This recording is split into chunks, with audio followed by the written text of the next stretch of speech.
Shri S. Niranjan Reddy. Thank you, Vice Chairman, sir. Sir, for me, the budget presents a mixed bag. So it has a continuity and commitment. It ticks off the macro boxes well, sir.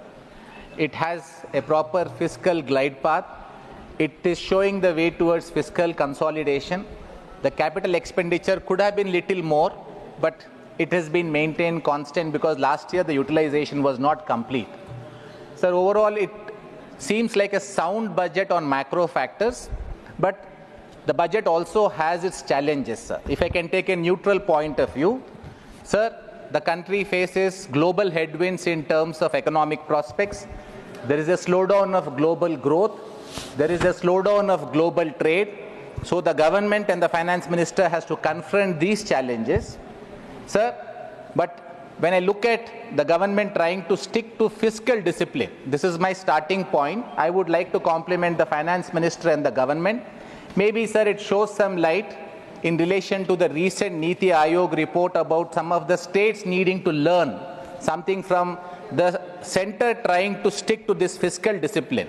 Sir, I may have a few differences with the Honorable Finance Minister with regard to the allocation, but I would like to start by complimenting the government that they have remained fiscally responsible.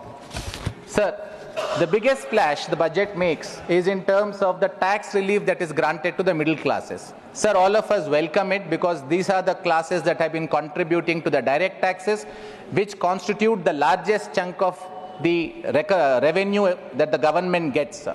But 1 lakh crore rupees is a substantive money, sir. Sir, I would want to buy into the government and the Honorable Finance Minister's belief that this will spur the consumption growth leading to the money funneling back into the economy. But, sir, I think the government would have to be mindful. So 1 lakh crores per year is substantive amount, sir. So the total education budget estimate for the next year is 1,28,000 crores. Sir, for the health, it is 99,858 crores.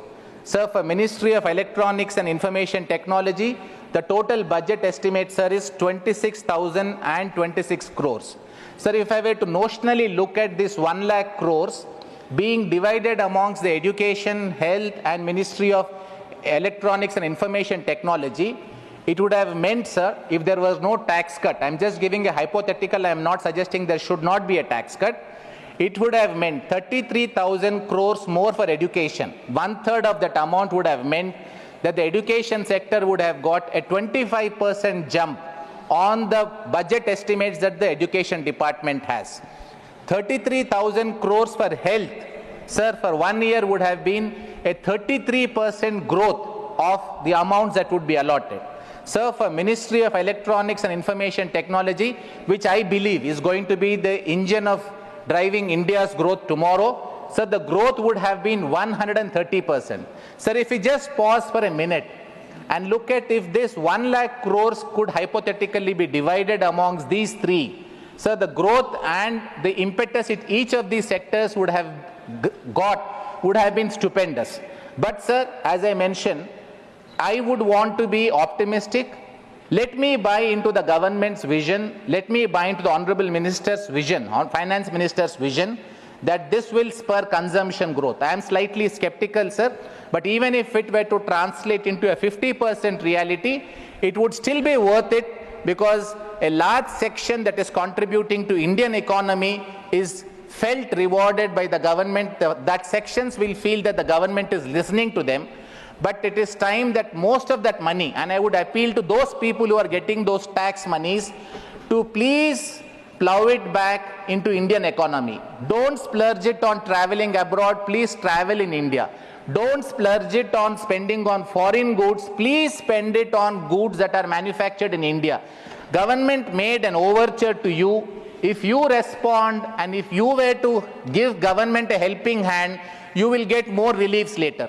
If this does not work for the government, then the tax-paying class needs to understand that they are not repaying the government's faith, and the government may not want to extend these kind of benefits. Let us please note this as a warning for ourselves. Sir, because I have touched upon 3 areas that could have immensely benefited if the amounts were to be contributed to them, I will touch upon only these 3 areas, sir, as my theme on the 3 suggestions that I want to make. Sir, education. Sir, one area within the limited allocation that is made, I want the government to really speed up this process, but that is sadly lacking, sir, is the internet connectivity to schools. Sir, the UDISC report of 23-24, which is of the government of India, shows, sir, that only 57% of Indian schools have functional computers, sir.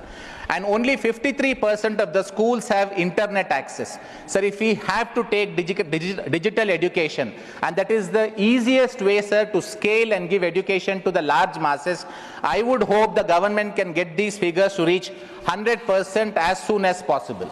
Sir, on health, 2 topics, the 2 issues that I wanted to suggest to the government, sir. One is, we need to have an artificial intelligence rollout in terms of providing healthcare benefits, sir, for the people, because that will really scale up this whole process. Sir, I also find that one looming threat that we face, that is antimicrobial resistance. The government has been considerate. It has increased the budget allocation from 52 crores to 54 crores.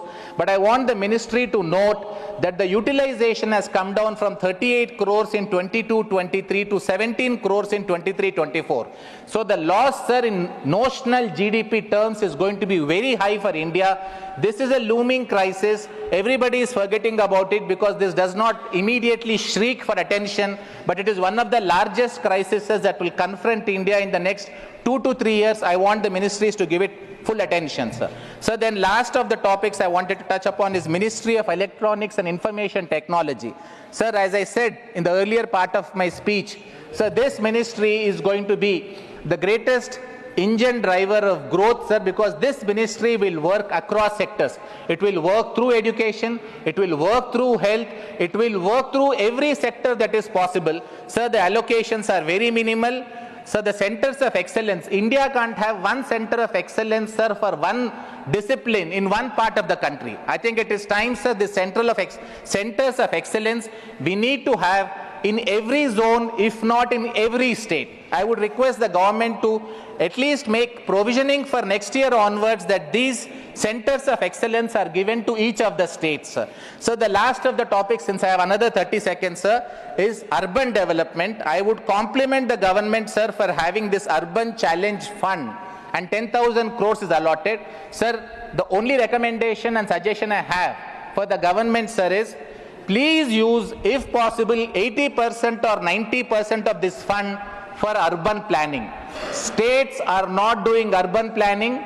All our cities are becoming cesspools. 40% of Indian population is going to be living in cities by 2035 or 2040, and no urban planning goes into the growth of cities. We don't have new greenfield cities.